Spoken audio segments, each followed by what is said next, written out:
Valerie?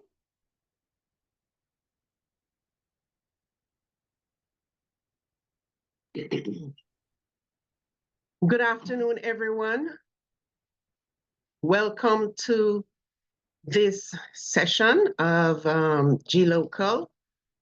I will just briefly introduce the moderator and hand over all activities to her. So our moderator today is Dr. Nadini Prasad.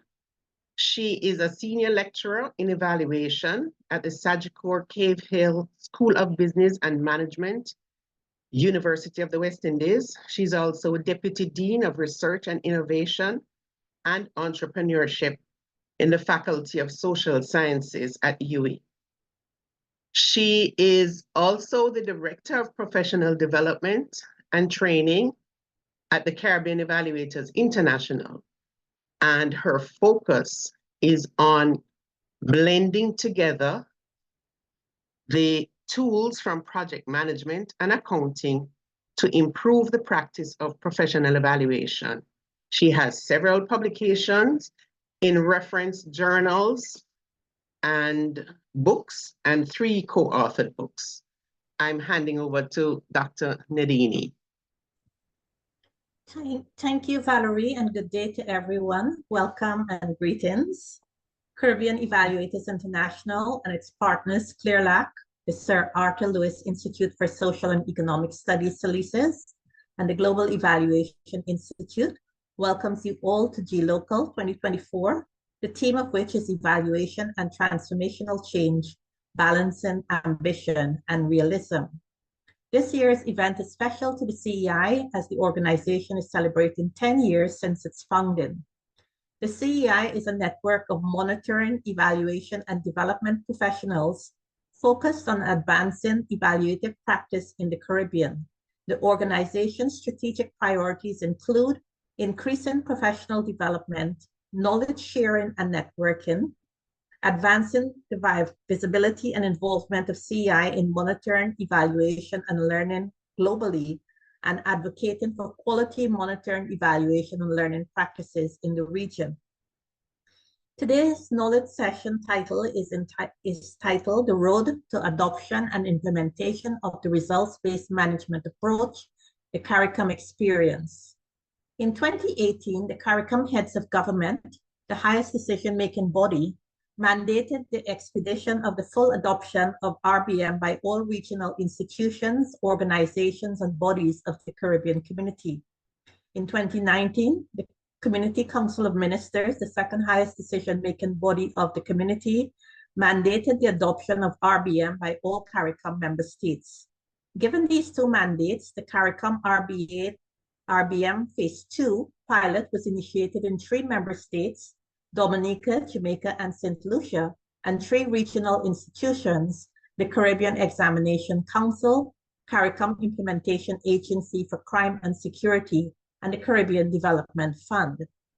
The panel's presentation will highlight the experiences of our 3 institutions. Unfortunately, we did have one of the countries that was supposed to be a panel member, but we have not been able to get in touch with that person, and the person is not on. So we're going to have the 3 institutions presenting today, and the presentations will focus on how RBM was operationalized in the pilot countries and organizations, challenges and successes, lessons learned, and whether those in the pilot would recommend the full rollout of RBM in CARICOM governments and regional institutions at this time.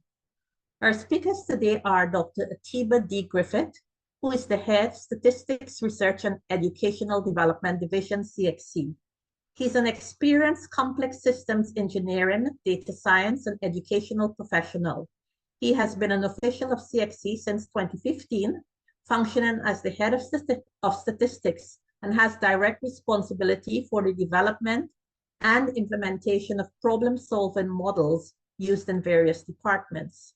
Dr. Griffith previously served as the Senior Manager for Corporate Planning and Strategy Management at CXC. We also have Ms. Nadine Bushell, who is Assistant Director Projects of the CARICOM Implementation Agency for Crime and Security, She has been with the organization for over 14 years and has served as project and program coordinator prior to her current position. She is skilled in program management, project appraisal, management, and evaluation. She has previously worked in the ministries of planning and development and community development, culture and gender affairs in Trinidad and Tobago, and with the United Nations Development Program Caribbean Sub-Regional Resource Facility, also in Trinidad and Tobago. And last but not least, we have our third regional panelist from an organization, Ms. Valerie Pilgrim, who is a corporate planner at the Caribbean Development Fund. She's a specialist in the areas of project management, private sector development, strategic planning, and capacity development. She's skilled at managing dialogue with end beneficiaries and senior decision makers in government, the public sector, and civil society, building interagency partnerships to leverage each agency's strengths, and integrating change management, gender and social inclusion, and environment and climate change considerations across the program cycle. Again, welcome to our three panelists today and to all persons who are attending the session. Each presenter will present in the order of Dr. Griffith, followed by Ms. Bushell, and then Ms. Pilgrim will wrap up the session. And then we will ask the audience if they have any questions to hold all questions until the end of the presentation. And you can either pose your questions directly or in the chat. It might be better if you post them directly so we can hear your voice, and I will facilitate the question and answer period.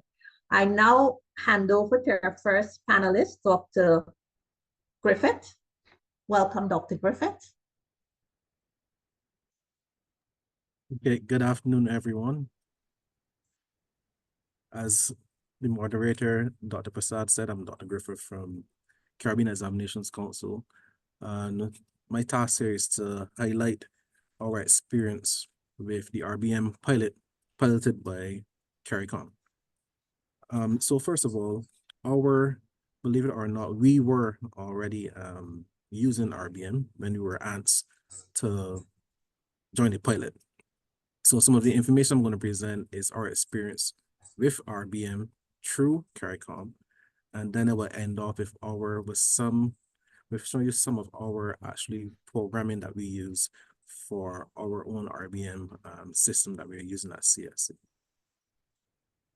So the background behind this, as I had mentioned earlier, is that we were asked to pilot one of the institutions to pilot the RBM rollout by CARICOM, and that was in 2021.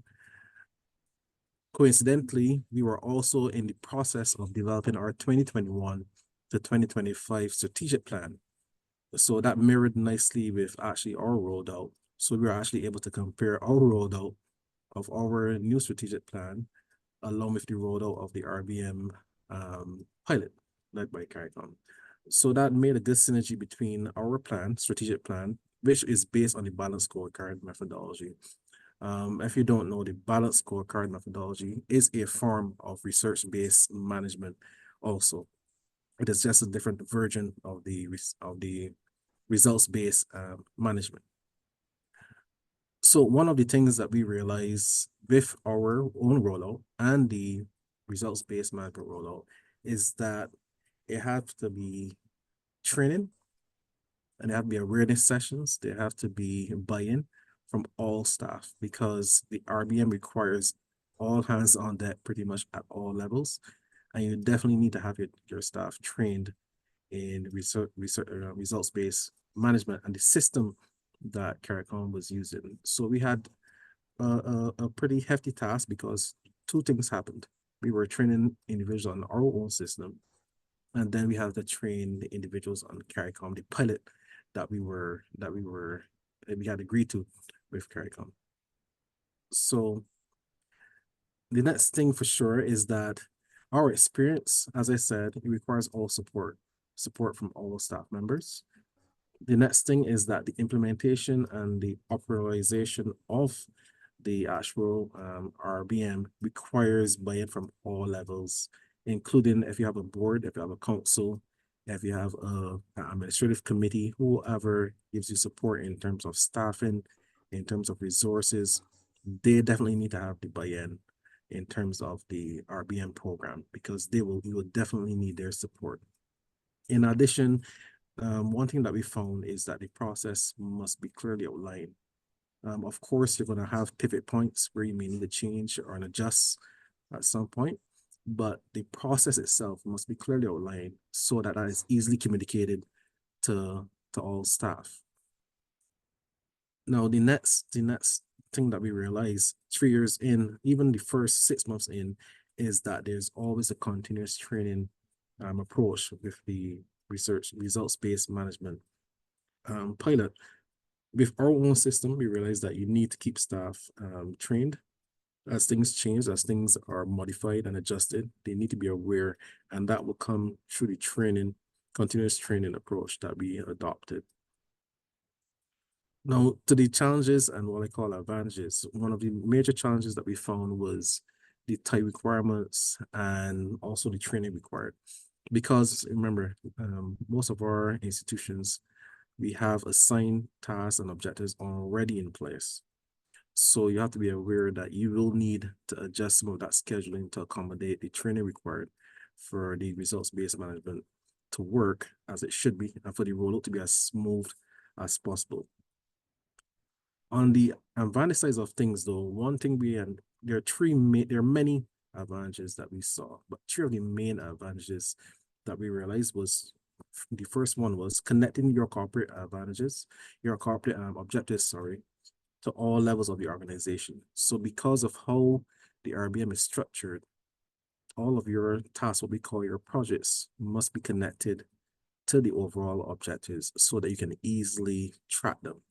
So that makes it extremely easy for you then to track what is going on within the organization in terms of achieving your strategic objectives. The second thing is that it removes a lot of the subjectivity that is involved sometimes with measurement, because it is very clear the tasks and the objectives are aligned, and they have the scores assigned, it has the budget assigned. So as you update, there's really no room for subjectivity in terms of objectives being completed or not. Either it's completed, either it's in progress, either the money that was allocated was spent, either it wasn't spent.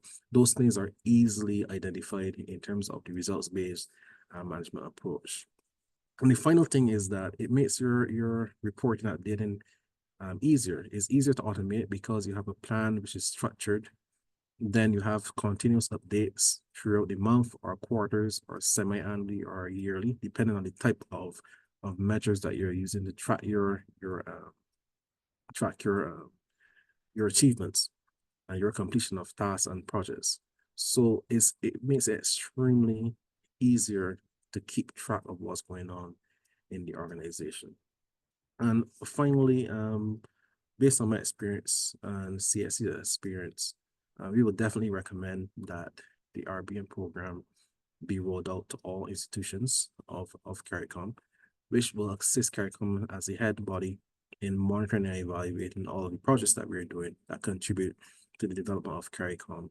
And finally, just to show you the system that we use along with RBM from CARICOM is a balanced scorecard methodology system. So all of our objectives are feed to this system, and the updates are done continuously.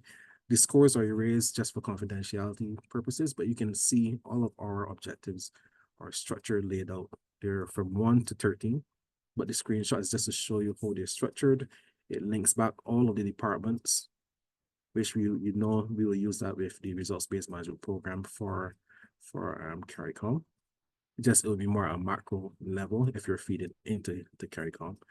And also it allows us to isolate all of our projects, enter our budget values, update based on our spend, and it gives us a nice prediction of how we're doing, if we're going to be late, early, overspend, under budget.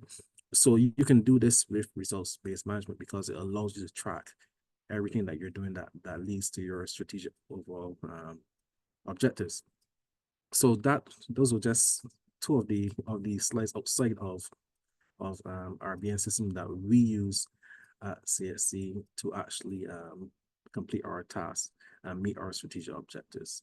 So in terms of a presentation part, that is my presentation for this afternoon. I'm sure that you may have questions, but as per the moderator, Dr. Prasad, she will lead us on those questions when the time is right. Thank you. We're not hearing you, Dr. Prasad. You're muted. Sorry. Muted. Thank you. Thank you, Dr. Griffith. Our next presenter is Ms. Nadine Bushell, Assistant Director of Projects CARICOM Implementation Agency for Crime and Security. So welcome, Nadine.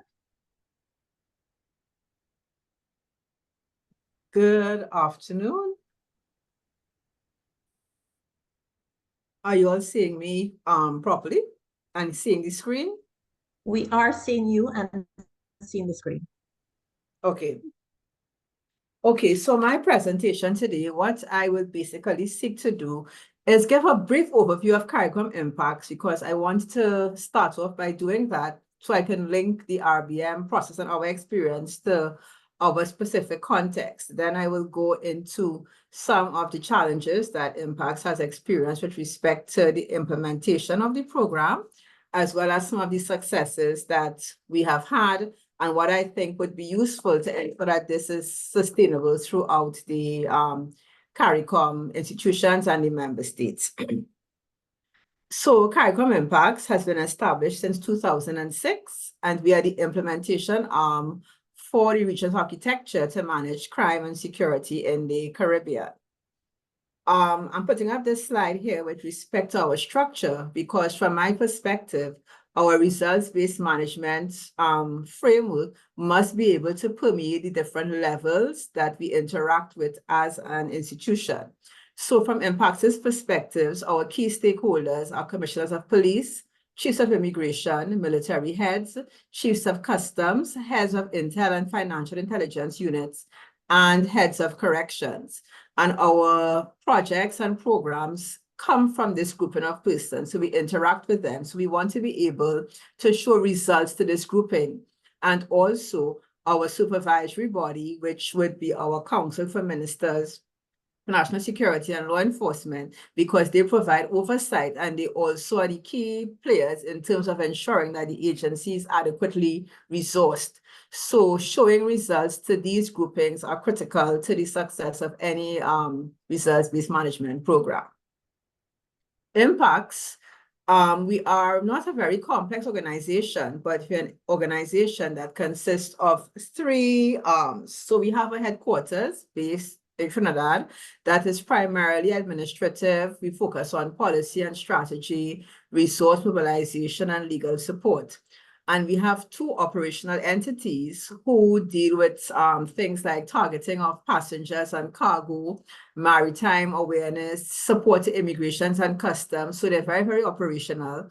And that's the Joint Regional Communication Center and our Regional Intelligence Fusion Center. They focus on providing threat assessments and early warnings to our major stakeholders. So we have an administrative arm where the RBM falls under, and two operational arms which do not seem to think that RBM may fall directly under them, but their work has to be linked to that results-based management program. And like my colleague from CXC, Impacts engaged in a strategic planning process actually very recently, last year. And in our strategic planning process, with respect to our strategic intent, one of the key factors that we are speaking about is making an impact to ensure that we achieve the benefits that are to redound to the region in the area of security. So our mission and our strategic intent speak very closely to the ideals of the RBM process. And in terms of our core values, a lot of them are RBM based in terms of particularly mission-driven, partner-oriented, agile and innovative. We could only be innovative and agile if we are able to respond to the environment. Committed to excellence also speaks to results-based management, as well as service with care. All of those things speak to the way that Impacts does its business, and hence results-based management is important in terms of ensuring that we maintain our value system. And a very good win for us in terms of RBM was that Impacts in a strategic planning process actually identified one of its strategic priorities, strategic priority number 4, centered around RBM. And that priority is building a people-centered, innovative, and high-performing organization. And key in the that strategic priority, if you notice, under our processes, it speaks to strengthen analytics, results-based management, compliance, M&E capacity to ensure transparency, accountability, and efficiency. So the agency has bought in to the idea of results-based management and is now seeking to integrate it into all of its actions. However, despite these successes that we have had and that the mind shift of the organization is bending a little bit in terms of results-based management, we still have experienced some challenges with respect to RBM. So I'll outline those challenges now in terms of external factors and internal factors. Now, with respect to results-based management, many of our interactions with the member states and our key stakeholders take place through projects. And that is the natural place where people think results-based management fits into the projects that we have to identify the indicators, the outcomes, and the results. But in dealing with projects, because our projects are not funded primarily by our member states, they are funded by external stakeholders, primarily donors, our donor community, you find that in terms of designing your programs and projects, often you don't have the time to do it properly because you're trying to beat a funding cycle. And then you also have to match your donor, your agency and region's interests with the donor's interests. So all of those things to some extent may not allow the process of results-based management in terms of planning the programs to go as effectively as they ought to. That's one. In terms of our primary stakeholders' needs, now we are a security entity and we have 2 operational arms. Although we're not overall an operational entity per se that responds directly on the ground, but we provide support to operational entities in member states. And what you find that our workload is a lot of times largely affected by emergency requests, and all of these things sometimes don't allow proper RBM, the principles of RBM and the whole process and the time it takes to do things in a particular way. It doesn't allow us to do that all the time. So it's difficult for us to be discussing indicators and those types of things when you have a lot of emergency situations that may arise within member states for us to respond to. Also, another critical factor for us in terms of challenges is that we often do a lot of these reports identifying how much we have done in relation to our outcomes, our outputs, our indicators, and there's often no feedback whatsoever from the persons or the recipients of the report. That's donors, other regional entities who have oversight. So that is something that hampers affects the motivation level in terms of doing these things, because persons say basically we're just ticking a box. And of course, one of the challenges we have had was there hasn't been really sufficient dedicated and continuous support for the RBM process to some of the regional entities, given that many of us have a number of competing priorities. So if you don't have that constant drive all the time on the agencies, there is a challenge in that regard in terms of maintaining the momentum. In terms of internal factors, the basic ones, in terms of challenges, our expanding mandates, our work schedules, and difficult RBM, doing a lot of the M&E and the prep for results-based management activities, it takes up additional time. And when you have competing priorities, RBM and M&E is just one of the things that go to the side. That's just the reality of it. I spoke about the use of reports externally, and I would admit also internally, when we do certain types of reports, we don't utilize the results of those reports adequately in terms of future planning. So that is an area that we have to improve on. And of course, the perception that RBM has additional work. It is the responsibility of the projects department, and it's seen only as a requirement to fulfill donor requests. So those are some of the challenges internally, as well as, of course, as I hinted to earlier, limited resources. So we do not have a dedicated monitoring and evaluation experts or unit. We need more training. We have had some, but more is required throughout the agency. And also, there are supposed to be support structures in place in terms of your org structure. There's no M&E person per se in impact. So that also hinders the no M&E person hired constantly. So that right now, so that also hinders our capacity in that regard. There's nobody with that skill set. And because of the we don't have continuous prodding from the city CARICOM secretariat currently, it is difficult to maintain the motivation levels for M&E activities in the agency. But despite that, we have had a number of successes. Our RBM policy was adopted in 2020, and we have been using it. RBM before had no owner. It's now officially under one of the agency's department. Well, it's my department, yours truly here. As I had indicated earlier, we have now adopted it as one of the strategic priorities of the agency. Through the pilot program, we were able to complete the assessment of our capacity, so that is there to be worked on. We have adopted the work program methodology from CARICOM Secretariat, and we have maintained it. We have also utilized the comms to record our successes, and that was, that was up to 2022. We haven't done 2023 as yet. We have also instituted a quarterly dashboard type feature reporting. It's not as fancy as CXCs, but it started to at least alert persons to, okay, we need to know what is going well, what needs some support, and what needs critical assistance. And there is an increased awareness in the agency of RBM in general. And there were 2 staff members from the agency who have been trained in RBM. So those are some of the successes that we have had. With respect to internal buy-in, some of the things that we have used, some practical things in the absence of resources.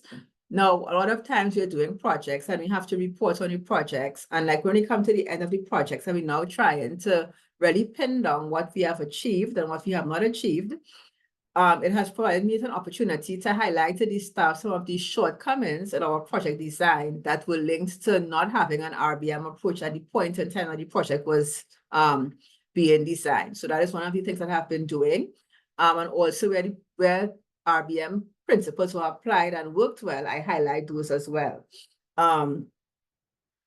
When we're doing the final reports on projects, before we would have just done it in our projects department, but now I share a report with persons so that they understand what is required when they are thinking of their activities and so. So that has also helped. And also we have, because of the strong influence of donors in terms of our activities, that acts as a means of ensuring that the organization understands that, listen, we can't get away from it. We have to do it. So we have to be accountable for our results. So having the presence of donor funding, although there are some constraints with that, it also provides some added impetus to ensure that the agency keeps on the track of results-based management. And we try as well to involve the different executing departments with M&E, all the different departments and impacts. Now we try to include them in any of the activities that we're doing.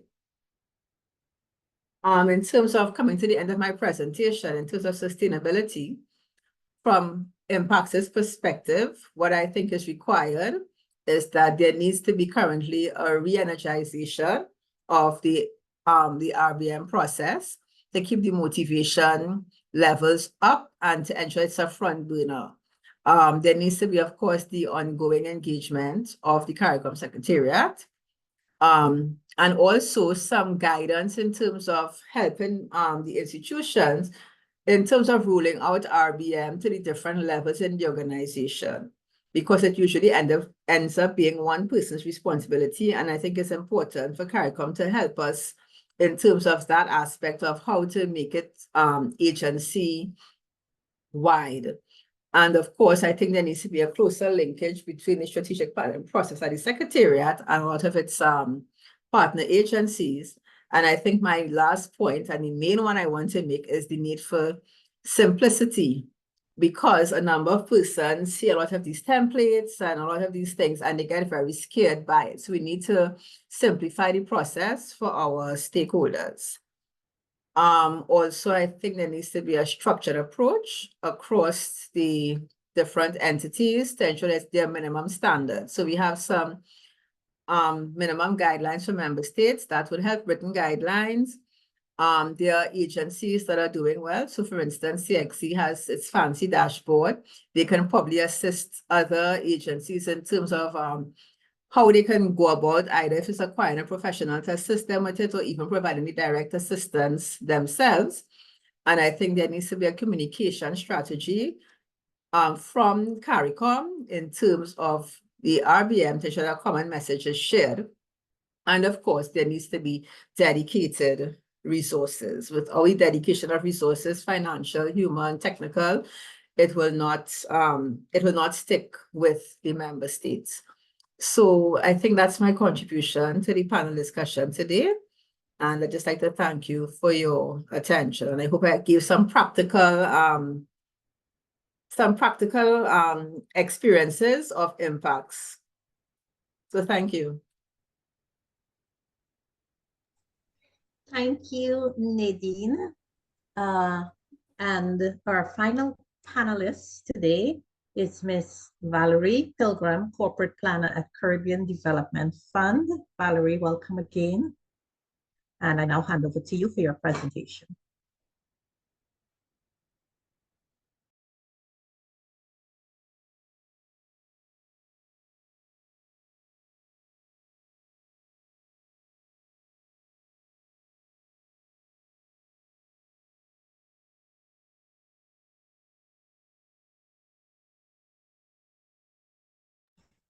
We're not hearing you, Valerie.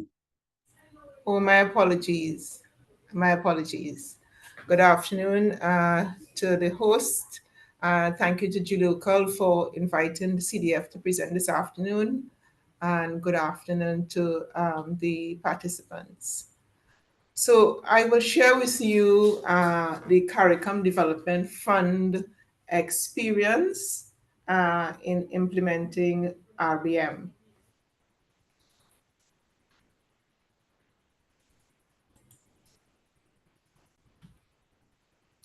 So just a little bit about us. The CARICOM Development Fund as a CARICOM institution was established in 2008. And basically our mandate is to provide financial and technical assistance to member states to address disparities within and between the member states, and also to assist the member states in maximizing the benefits derived from the CSME. So we have 12 CARICOM member states that are members of the beneficiaries of the CARICOM Development Fund. And when we say we provide financial and technical assistance to reduce disparities and build cohesion, basically we intervene in a number of areas aimed at boosting economic growth in a sustainable way. So we intervene under themes such as business development and enterprise competitiveness, and really seek to focus on SMEs as a disadvantaged group. Also, recently we have increased our investment in terms of environmental resilience and addressing the impacts of climate change. And we have been investing from the very inception of CDF in terms of infrastructure.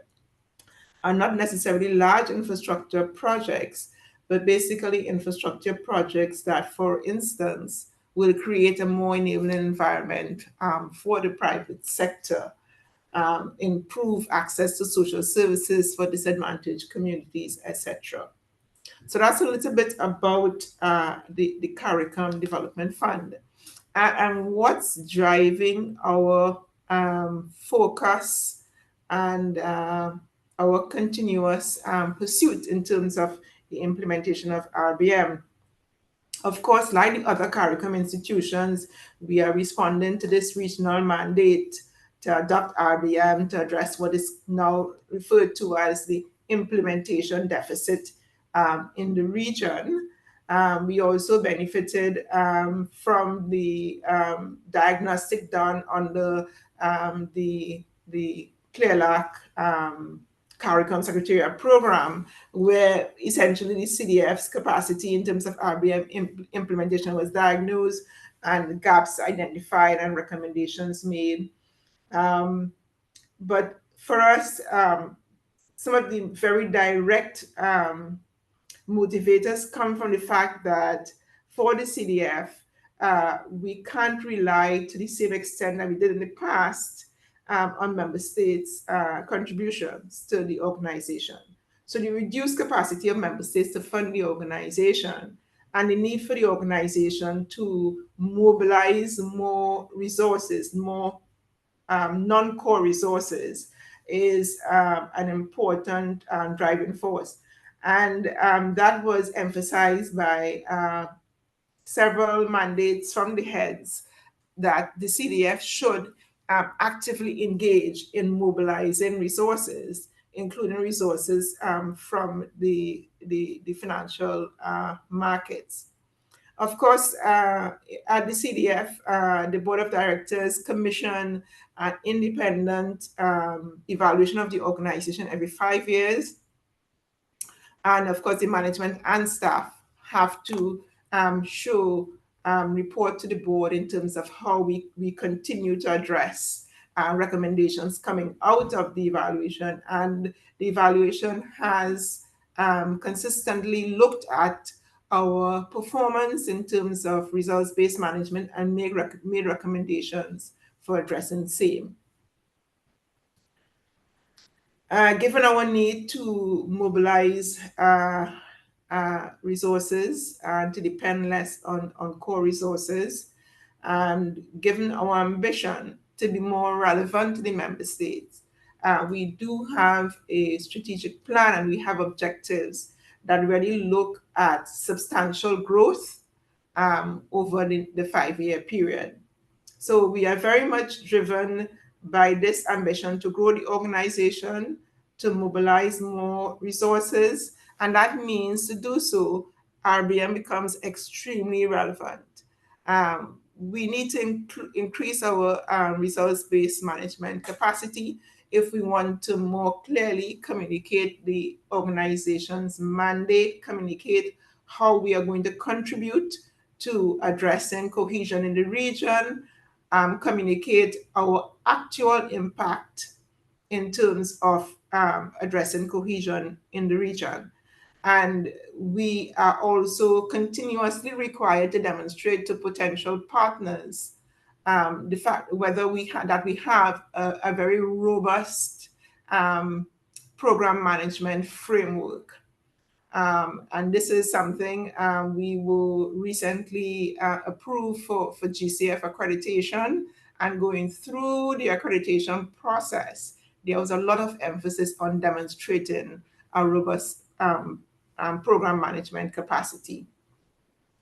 So for us, we have been focusing heavily on improving our upstream program management. In other words, improving our capacity to do programming at the country level, which will give us a more evidence-based approach to our work and ensure greater alignment and coherence in terms of our programming.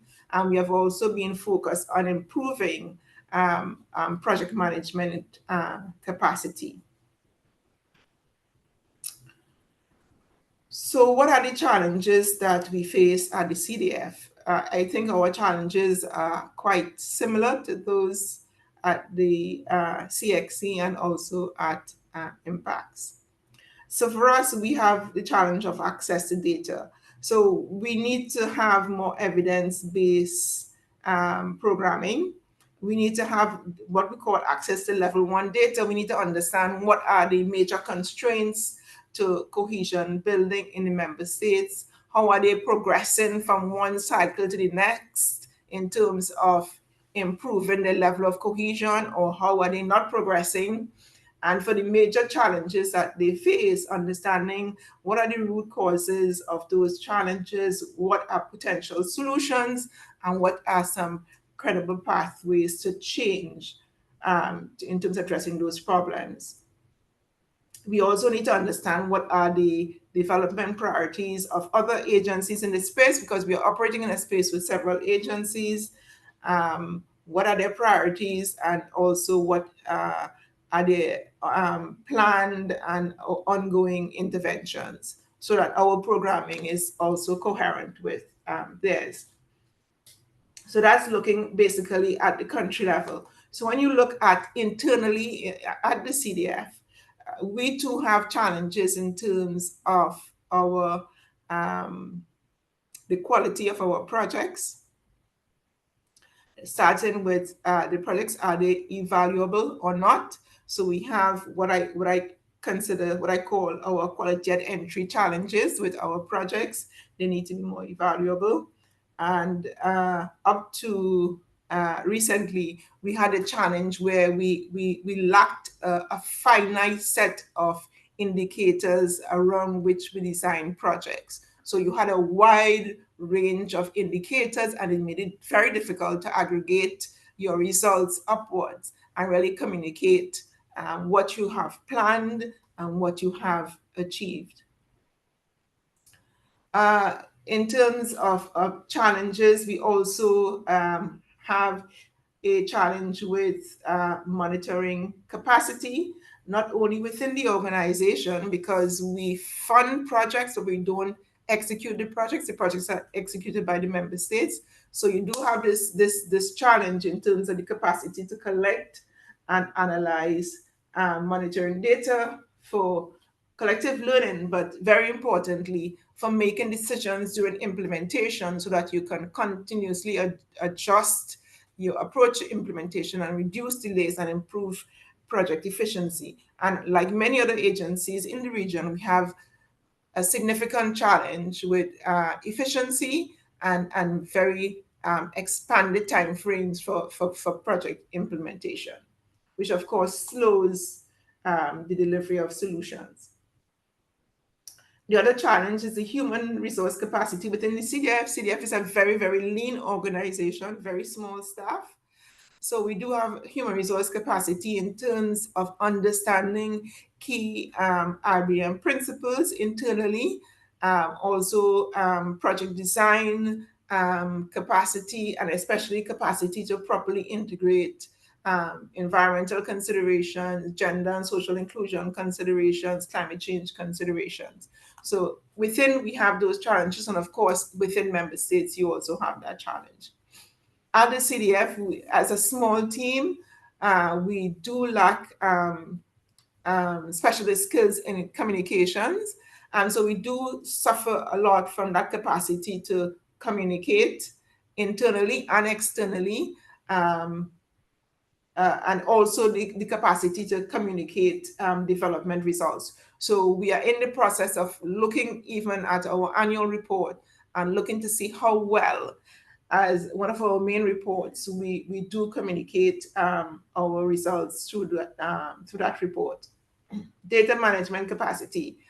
We had what was considered a very weak IT infrastructure, which really limited our capacity to manage data and to do the kind of analysis you should do when implementing an RBM system.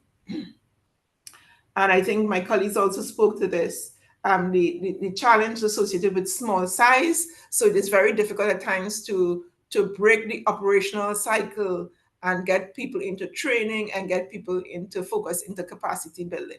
Is the challenge of kind of fixing the wheel while the bus is running.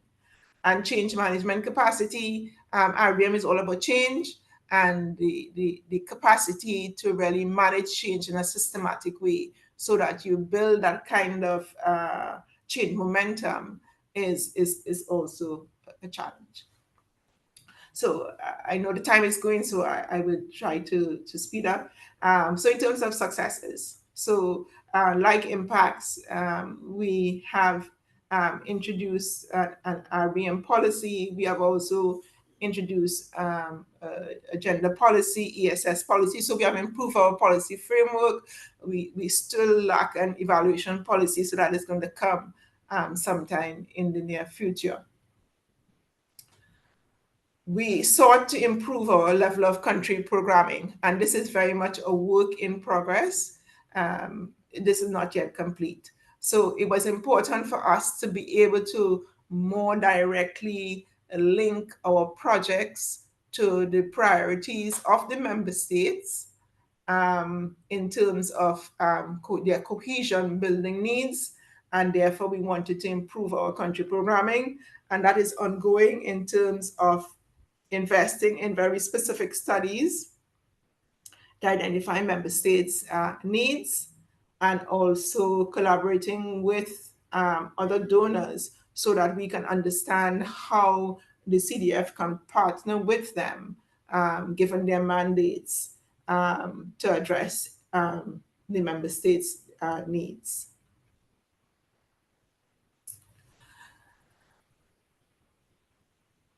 Along with the country programming, we had basically no access to data, what I call level 1 data, to measure how the region is progressing in terms of cohesion building, we reducing disparities and so on. So CDF has since begun investing in developing statistics in the area of cohesion, and this is again another work in progress. CDF is introducing what we call the Cohesion Index, Cohesion Monitor, and as of 2025, we'll be financing conferences and seminars to begin this discussion on cohesion building around the data generated. As of 2024, our board has approved the first corporate results framework for the CDF. So CXC has the balanced scorecard. We have what we call a corporate results framework. And what this seeks to do is to link results at all levels of the organization. And it also pays attention to those what we call softer projects, which are in large part aimed at furthering the implementation of RBM in the organization. So the corporate results framework, which was introduced, it really, very importantly, also rationalizes or attempts to rationalize for the first time the range of indicators used in the organization. Also, as of 2024, we have a revised programming manual. So we had one manual that was developed in 2012 and therefore was sort of out of step in terms of current RBM practices. So as of 2024, our board has also approved a revised programming manual, which basically seeks to bring the CDF in line with good RBM principles, and seeks to improve the quality of project design upfront, also monitoring, the quality of monitoring and reporting, and of course, evaluation. We don't use independent evaluation at the project level. What we do is self-evaluation in terms of project completion reports. So it's really a tightening of our guidelines and procedures and templates, and basically driving improvement in terms of results-based management practices across the programming cycle. That's the purpose of the programming manual, essentially. Staff training, also we have invested and continue to invest in staff training. We are also in the process of upgrading our IT infrastructure to significantly improve data management capacity. Partnership management, very important for us in terms because it helps us to kind of counter the limitations of size. So we are using partnerships to basically mobilize assistance. One interesting area in which we are using partnerships is to conduct what we call upstream studies, which we simply could not finance ourselves given our limited resources, to finance upstream studies, which would give us, allow us to have a more evidence-based approach to programming. And of course, mobilizing resources for staff training, without which we just could not do the amount of training that we would like to do. Strategies for buy-in, having the board of directors and CEO as champion, and the board of directors in particular, because once they are champions, they need to be able to support any expenditure that you need to allocate to implementing RBM in the organization. And they, of course, need to, since they are approving projects, they need to be able to give feedback and even go as far as rejecting projects when they believe that RBM principles are not sufficiently adhered to. Providing adequate support to staff, very important. One example is where recently we concluded some training, but at the back end of the training was practical coaching for our operations team, and the impact for them was really, really great. Having that support to help to put the RBM practices into, the RBM principles into practice, using the theory of change, which was new to some of them. It really helped to have a coach on hand to move from the classroom and put the principles into practice. You need to generate and maintain momentum. It's important that you are able to sustain momentum over the long run, because adopting RBM is really a continuous process. And you have to be able to put your money where your mouth is. RBM implementation requires resources. So unless you spend, you really won't be able to achieve much. So you must be able to allocate resources to the process. My thoughts on the viability and the sustainability of RBM within the CARICOM system. I think for CARICOM institutions where there already is some momentum, the journey will continue where there is momentum. Where where there are CARICOM institutions that did not participate, or where there isn't sufficient momentum, I think the role of the Secretariat becomes important.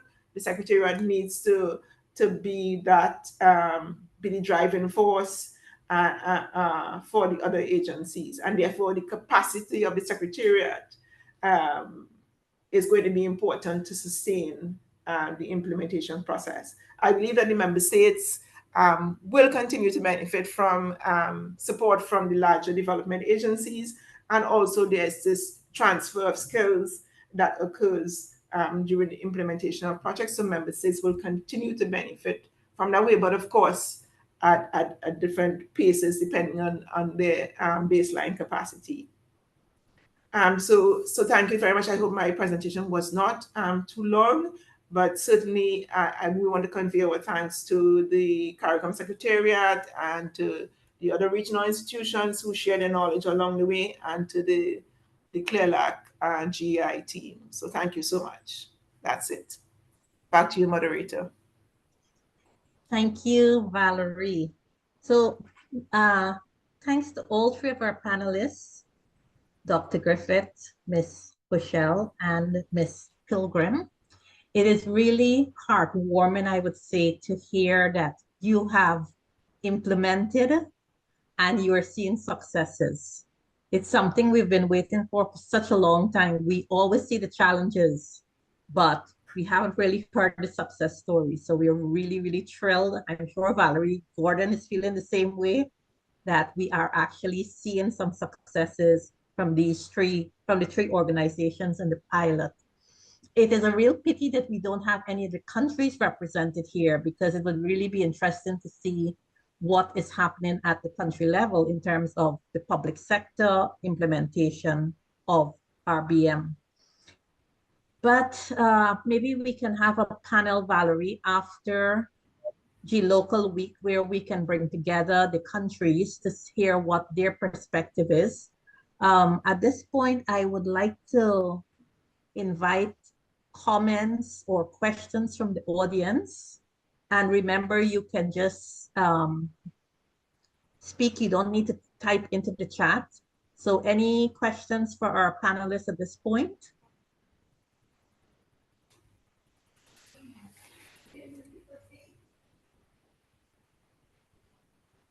I have a question. Yes, go ahead, Valerie. So this is probably directed at Valerie, my namesake. You said you were recently accredited to the GCF. That's correct. We have had approval. Uh-huh. So we are just awaiting the signing of the formal agreement. Okay, Yes. that's excellent. That's very good news. That's a whole nother ballpark. You know, as you said, they do have some pretty stringent guidelines along which to do the, undertake monitoring and evaluation of the projects that you will be funding with their funds. Are there plans then, or does the fund allow for resources to beef up that side of the organization? I mean, a common thread, well, certainly you and Nadine pointed out, human resource capacity issues with respect to, the ongoing monitoring and evaluation of the projects you currently fund. So Yes. what are the prospects for increased resource allocation for that aspect of your work? So the GCF does provide assistance to the accredited agencies, capacity building assistance, and that's definitely something that CDF is already has planned to take advantage of, because we will need to build our capacity so that we can maximize the amount of resources from GCF channeled through us to the region. So definitely that is available, and CDF will be taking advantage of that available capacity building. Because as you mentioned, the organization is pretty lean. Yes. So, and I'm positive that existing human resources are stretched already. Yes. So is it the same contingent that is going to have their capacity built to undertake this additional work? So I think capacity building, my colleague who is the sort of coordinator and for the GCF, relationship with GCF, is not here, but the capacity building would allow additional staffing and so on. So there is room to significantly increase our capacity to administer the GCF resources. And I'm sure that will spill over into your other work as well. Oh, definitely. Capacity. Okay, great. Thank you. Yes, you're most welcome. Okay, our next question is from Margaret Bramble. So Margaret, you can go ahead and speak directly to the panelists.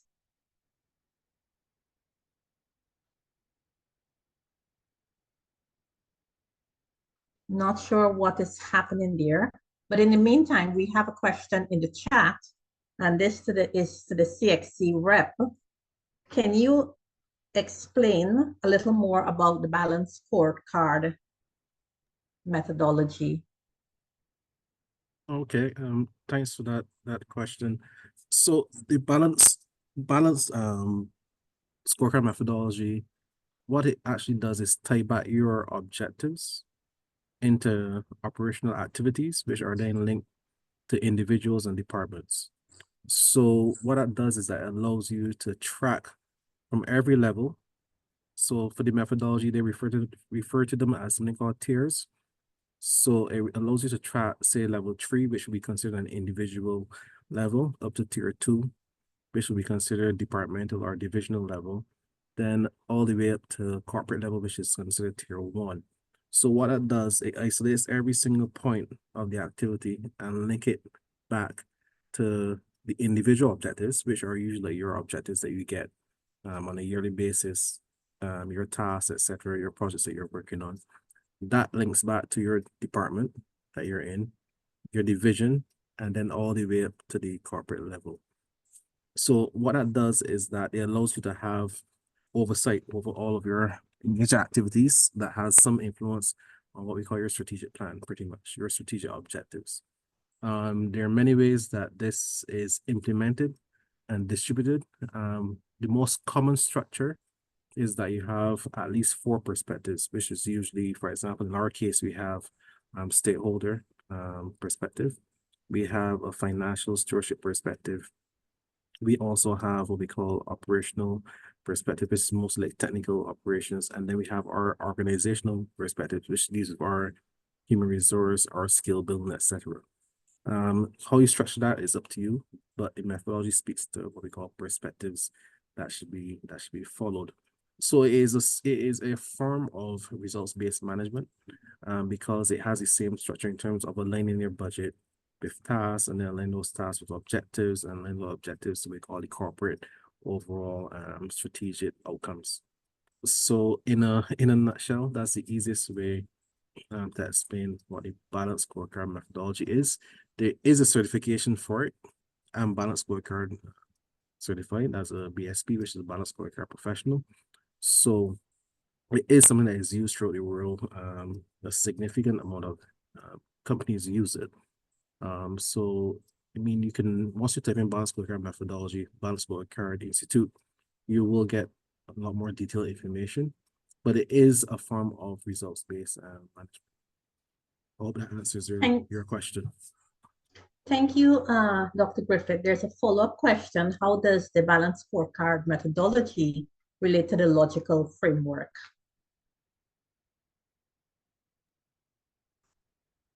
The logical framework or logic framework, because logic framework is something established that we know about. We use such as like fishbone methodologies, etc. The logical framework, it depends on how you define it. I'm not sure the definition that you're working with.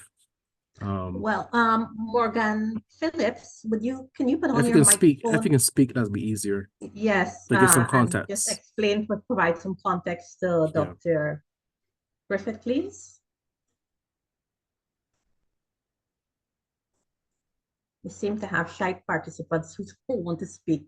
Okay, let's leave that for a minute. There's another question from Margaret Bramble. Sorry, well, she had her hand up. She's now typed it into the chat. How can we leverage networks or platforms to facilitate peer learning and exchange and KM strategies to support implementation and sustainability of results-based management in CARICOM? Any suggestions? So I guess this is for all the panelists. Well, I would take a stab at it.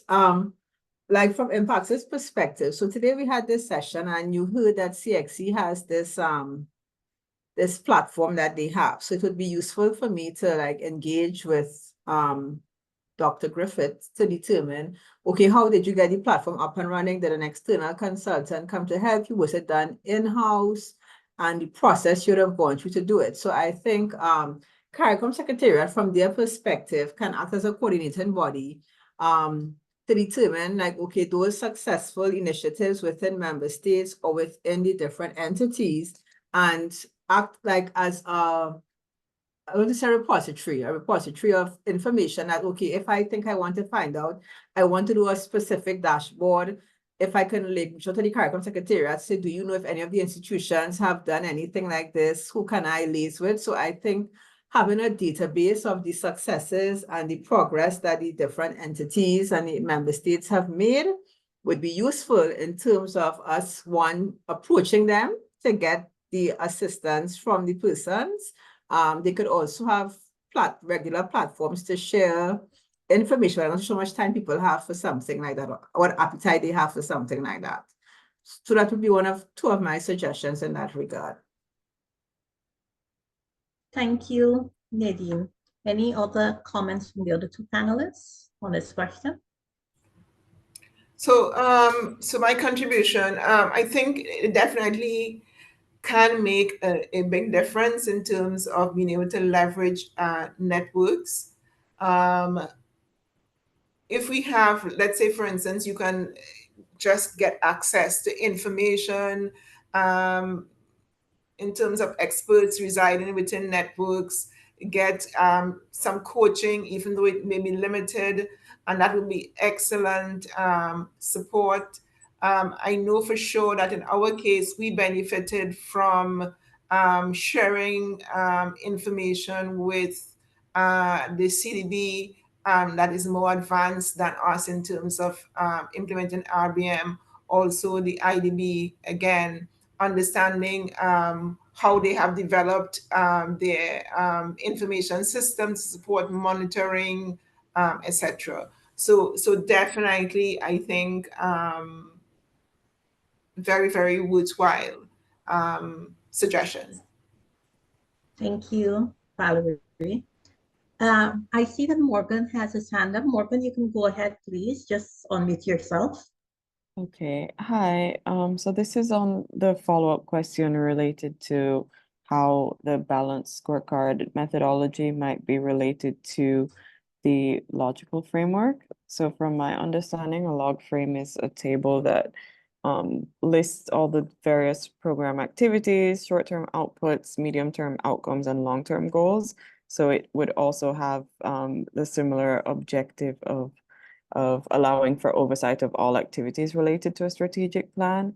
So I was just wondering what the relation is between these two tools, if anything. Yeah, so I will just call you Morgan for short. Pretty informal, but so yes, the balanced scorecard that we use in terms of methodology, yes, it is similar in terms of thought process. So you go from what you have is what we call your activities, then you'll have that follow into what we call your what you want to achieve, right? The outputs that you require, and then you have the measure in terms of the outputs versus your KPIs that you use to track the progress. We call your key progress indicators, and then at the end, if you really want to see how it impacts the organization, that then is what we call our feedback, what we call a feedback loop. So it is similar. The difference, maybe to think about a logical framework, individuals tend to think left to right across a timeline. That is one way to look at it, a time horizon. But what the balanced scorecard does, it takes that timeline left to right. So you have your inputs, activities, output, outcomes, and then you have your feedback, where you have your impact levels. It takes that and turns it into also vertical flow. So it takes it from what we call the floor of the organization, or what we call the basis of the organization, from individuals, and it takes those activities and link them all the way through to the projects, how they're linked, and it feeds all that information vertically also, right? So you see how it impacts at different levels of the organization, from individual, department, division, all the way through to corporate level. So there are similarities. The only difference is that you take that logical, as you refer to a logical framework, nosy thinking left to right activities all the way through to your impact levels, and you take that and you create something called a balanced scorecard using a vertical flow, right? I can, if you want at some point, I'm sure that our information probably will be shared on the website. You can probably just contact me. But there's a whole system, hence why they have certifications around it. But in a long and short, yes, it's a similar in terms of the logic and thinking. It is similar to what we would call logical framework, but it takes that framework and it mixes everything into it in terms of individuals, resourcing, resource flow, budget, updating, reporting, monitoring, evaluation. It takes all that and turn it into what we call a vertical flow. Thank you. I see Nadine has her hand up. You wanted to comment on this question? Yeah, well, I had a question not related to what he was saying, but there's something he just said, and I just will ask two questions. With respect to that system that you have, I was just wondering in relation to the type of work that you do, if that's an easier system for you to implement than say an agency like Impacts. So for instance, at Impacts, a number of these things, like we have set programs, but our programs don't go the same way every year. I know like CXC, just as from my understanding, you have more of a routine type environment that allows to some extent more structured planning. Not that we can't engage in planning on impact. A lot of the work that we do, incidents occur and we respond. So I'm just wondering in terms of, I don't know if you have any ideas in terms of that system, how practical it can be for other entities who may not, from my interpretation or my understanding or assumption, may not be as, like the work of the CXC is a little more steady or more predictable than say an organization like Impact. So one year we have projects on guns, then we have something on maritime, then we have something on financial crime. So one year does not look the same at all. They look very different every year. I think for you, that may not be the case. I was just wondering about that. And the other question, when you were talking, I wondered, does everybody understand how to use your system? Right. So so the system is not owned by us. We populate it. It's the platform that we use. But to answer your question, so there's this misconception that we do things similar every year. There are major activities that you see in the public, which are usually examinations, right?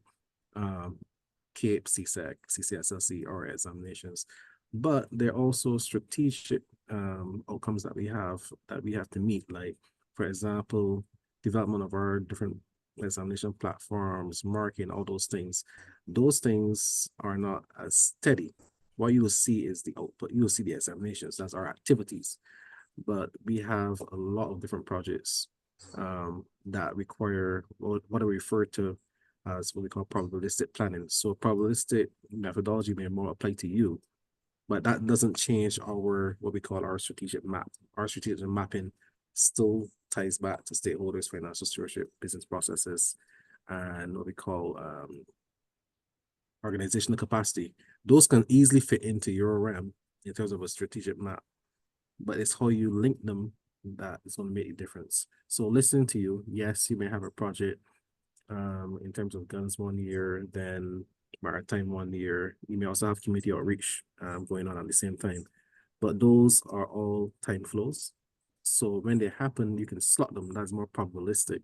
So you have to leave a certain amount of room to respond to emergencies. That is also a measure, because believe it or not, we have a measure which deals with our capacity in case something had to happen, like natural disasters occur. How do we then adjust certain things? That is a response to emergency also, and we track that. So we have what we call we have a recovery policy, a recovery timeline in case something happens, how quick our systems come back up. All those things are measured. So similar to how we measure that, that is something that you may use. Like, how quickly do you respond to an emergency? How quickly is it neutralized? How quick is it stable, etc. There are a lot of different ways that you can track your activities using our RBM. But for us, it depends on how you design it. Everything is based on the structural design of your strategy and the layout of the architecture. So yes, in terms of stability, you can see that we're going to have exams in January, June, mostly, right? January, May, June. But apart from that, there's a lot of activities that the public necessarily wouldn't see that's happening in the background. And a matter of fact, those are the things that are mostly in our strategic plan, right? Because CSETs and our examinations are planned activities. Yes, that's one thing. But we have a lot of other activities that happen in the background that allow us to increase capacity, streamline our exams, respond to natural disasters. You know, there's a lot going on that isn't necessarily, because of the nature of how we operate, it's usually not in the public domain. Yeah, but that's the offline. I think offline discussion will more suit your purposes in terms of how you will streamline, given the probabilistic nature of what you all do. But the balance scorecard system will work the same way for you. It's just a matter of how you structure it that will give you the results. Hope that answers your question. And yes, to answer the second question in terms of does people know how to use our system? So yes, 90% of our staff was trained in the use of the system. All of them weren't certified though, so they did the training, but all of them did not necessarily write the examination or the assessment for the certification. And when I was leading the strategy, we also had training sessions, and then you become certified at different levels. So if you're an updater, we will certify you as an updater to go into the system and do updates. And if you were a designer, we were also, we also had learning for that in terms of training and learning to certify you. So yes, most of our people do know how to use the system at different levels. So you may not be a power user, for example, or a designer, but you may be an updater in terms of updating your department measures, etc. So I hope that answers both of your questions, Nadine. Well, the second one, yes. The first one, I'm not 100% sure, but yeah, I got the gist of what you're trying to say. You see, Atiba, you seem to be the leader in the field, so they're trying to grab the successes to see how they can best implement. I see Valerie has another question. So Valerie, go ahead, please. Right. It's really a point of clarification because it sounds to me, Atiba, and correct me if I'm wrong, that your key performance indicators relate to the performance of organizational performance. Because you said individuals, departments, divisions, corporate. Is that correct? For our system, yes. But then to connect up to CARICOM, depending on what CARICOM is answering for in terms of where we fall within their strategic pillars, etc. they have, we then send that information over to, we update that information in their system so they can see that. So go ahead. So that makes it so when information is requested from us, is not necessarily a difficult thing because we are already tracking it and we already have the updates and the measures that tie back to the CARICOM strategic plan. So we usually fall under the social economic development section, COSOD, right? That developmental pillar. So when they ask for stuff from us, we literally just copy it from our system and put it into the system that they're using. So it serves, as I had mentioned, it worked out well because at that time we were flushing out our system. When I was leading the strategy at that time in 2020, we were flushing out all these measures, KPIs, KRIs into our system. So when they came to us to do the pilot, it wasn't necessarily a huge shift. It was just a matter of getting the time to actually update and to go to the meetings, etc. And the certifications with the maritime evaluation certifications that they required us to do along the way. So all of that to say, is beneficial to have the RBM regardless.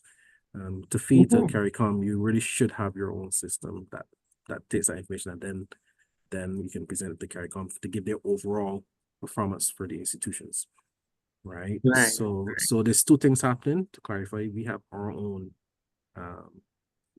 we call RBM, which we use the balance program methodology, which fits back in nicely to the old CARICOM RBM structure. Yeah. Because I get that. In terms of maybe the question Nadine was asking, I think each agency has to determine what are the results they need to show evidence that they're fulfilling their mandate, pretty much. So the tools that one agency use may not translate, directly, may not be particularly what should I say? Maybe not be the best fit. But you have to determine, you know, what questions are you asking of yourself? Because you have strategic priorities you mentioned, and so on. How are we going to measure the extent to which we are meeting these strategic priorities that we have established? And then from there, it kind of determines what kind of tools you have to put in place to be able to measure that, you know? So, you know, kind of more a log frame thing, certainly with CDF, for example, you have very many different kinds of projects, but I'm sure you have overarching objectives that the CDF seeks to achieve. So, you know, you would have to devise a system where you have like some core indicators that the lower level indicators can kind of feed into for you to be able to determine the extent to which you are meeting your overall objectives, based on the, you know, supporting these different projects and so on. So again, it's, you know, each system is different, and you have to customize to meet your own needs. Yes, you are correct, Valerie. And what I would say also to Nadine is that the system that we're using, that we populate in terms of the architecture, is used by a lot of different corporations in terms of defense, for example, defense contractors, finance companies, banks. So it all, as I mentioned before, it all depends on the architecture, right? How you set up your goals, etc. But a system itself is customizable. So as again, the architecture is the most important thing, right? So you have to have some kind of vision of where you want to be, which will be tied back into your vision and mission. All that actually is flushed out in the balanced scorecard methodology. That's a whole session by itself. How do you come up with your vision, after your SWOT analysis, all that kind of stuff, before you even get to entering information and coming up with measures and objectives. All that has to be done before. So as I said, there's a whole system. You may see the end result, the output that I showed you, but it's a whole system that's required, which ties back in nicely to what we're doing in terms of the CARICOM pilot. Because then you're able to fill out that information even easier. Even the referencing sheets that we had to fill out before we even got started, that would have been easier for us, obviously, because we would have had that information already, versus someone who's now starting to use the RBM system. But in my conclusion is the benefits outweighs outweighs what could make all the challenges in this case. So that's where my recommendation is to have CARICOM use the RBM system across the board, because then it is way easier to monitor all your projects, etc. You can monitor them easier when it comes to results-based management, and that is a form of project management anyhow. So it's just putting it in a different format that's relatable to others. So that is what I would say in response to Valeria's statement. You have to have your architecture down in terms of your design, and then where you want to be. That's probably the most important thing that will assist you going forward. Thank you, Dr. Griffith. So final question, it just requires a half-minute or 1 minute response to our three panelists. Given the technical, human, and financial resources that are needed to make this a success, what is your advice to other organizations to encourage them that this is a really good initiative to pursue and that they can get it done also? We can start with anyone who would like to go first. I would go first. Okay, I would Valerie. say that for most development agencies, you need to be able to mobilize resources if you wish to finance your operations and have an impact. To do that, you need to be able to demonstrate that you have the capacity to utilize limited resources very efficiently and effectively. So RBM to me is no longer an option, it's a must. To be able to accelerate your adoption of RBM, make sure that it's built into the requirements for jobs. So as persons enter the organization, it's a capacity that you want to have as a requirement for persons entering the organization. Please make full use of free resources. There are endless free resources in terms of building the sort of foundational capacity in RBM, whether it's through the World Bank, IDB, ADB, wherever. Make use of it and share. Collaborate with the other organizations that may be further ahead of you in terms of RBM implementation, and tap into the network of experts within and outside of the region in terms of knowledge and also in terms of assisting with implementation through short-term assignments or as volunteers. Thank you. Thank you, Valerie. Nadine? Okay, what I would say from my perspective at Impacts, you have to identify a champion, somebody who will take up the mantle of the RBM at the management level and the executive level. At those two levels, you require the champions. And I would also say you need to take small steps, because when you don't have the resources, there are little things you can do bit by bit. You not see a grand difference immediately, but I think slowly, once you have a champion and the person is undertaking some of the activities that Valerie just suggested there, I think that's the key thing. Two key champions in the organization, taking these small steps to gradually get the organization to move into that direction, because in some instances it could be seen as additional work. And as Valerie said, it's no longer an option, because all of us who are in these agencies depend on external resources to fund our mandates. And we have to show results, because it's very competitive. And if we don't produce, you do not get the funding. And I would say wherever you could probably tag on to a development agency to assist you by providing either technical assistance or resources, that you should do so. That would be my contribution. Thank you, Nadine. Atiba, you have the final word.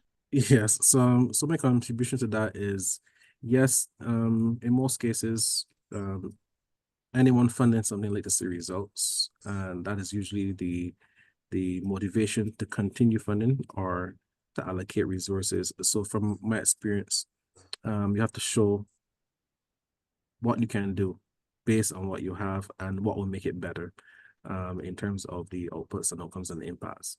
So one of the major things is that, first of all, you have to convince, I would say, like in our example, our board council, why it is important, what are the benefits, how it makes you even stand out more to get funding, etc. Because one of the major things when you go for funding, they want to see what you have done. How do you measure? How do you monitor? How do you evaluate to see how you fit into their system? The level of what we call reallocation or readjusting to fit in to their reporting system. And usually, believe it or not, when you look back at what you're doing, you're really doing something RBM. They might not call it that, but the monitoring evaluation that they ask for and the reporting is really a results-based management structure that they use. They may not define it explicitly as that, but that is what they're doing. And I found once you can sell that to your in my case, a council or a board or a committee, it makes it easier to be resourced, because it doesn't make sense doing something like this unless you're resourced. And you get partial resourcing, and then you show them how it's working. You don't have to run around to get a report from someone. The report may be automatically generated because you have the results already. It's just a matter of the report being flushed out. And we have systems that can do that easily for anyone. And then it shows them that your contribution is more impactful. So 2 key things: make sure that you can show what the system will do in terms of the benefit or improvements. And 2, show also how you can expand what you call your funding pool, or what you call your resource funding pool, without necessarily giving someone a lot more work to do. right? That's another thing, because most developmental agencies are short in terms of resources, human resources especially. So that would be my final contribution for this evening. Thank you again. Thank you very much. So before we wrap up, because we're at the end of our time, just wanted to let audience and panelists know that remind you again that this is our 10th anniversary at CEI, and CEI in collaboration with Bastel and Solicitors of Mona is indeed offering a course beginning in about 10 days, I think, Valerie, on results-based monitoring. So that if any of your staff are interested, please contact us. Even if you can't make it for this round, if we see interest being generated, we will definitely offer it for another time in the year. And for any participants who are interested in learning more about results-based management, we also welcome you exploring that opportunity or a future opportunity when it becomes available.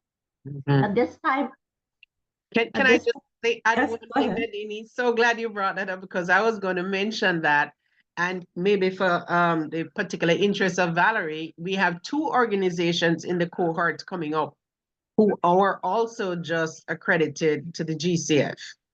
And obviously have seen this is an area that they need to beef up. So about a half of the participants for this cohort are coming from those organizations.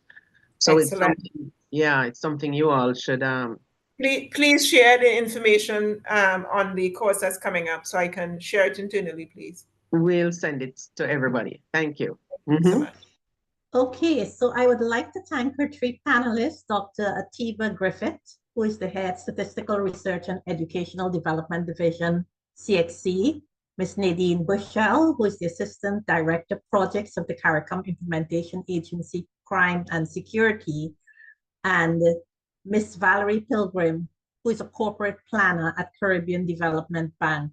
We do recognize that everyone has competing demands on their time, and we truly appreciate you taking the time to actually sit on this panel and share with us, because we've learned a lot.